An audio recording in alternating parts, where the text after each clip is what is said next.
Revolut has grown into one of the world's largest digital banks with over 70 million users. It offers multi-currency accounts, cheaper international transfers, commission-free stock trading, and savings rates up to 5.5% with premium plans. Many users in Europe now use Revolut as their primary bank account, with salaries deposited directly. The downsides are real. Customer support relies heavily on AI chatbots. Account freezes are still reported, and outside Europe, Revolut doesn't always have full banking license. Overall, Revolut can replace a traditional bank account if you live in Europe or rely on international transfers.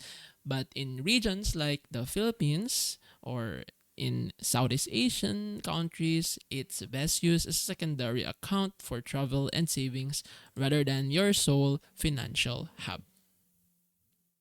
And you can see the reviews here. There's a lot of reviews, 3.91 million, and it's on 4.6 stars out of 5. So basically, that's on the higher level of reviews, and it's a trusted app.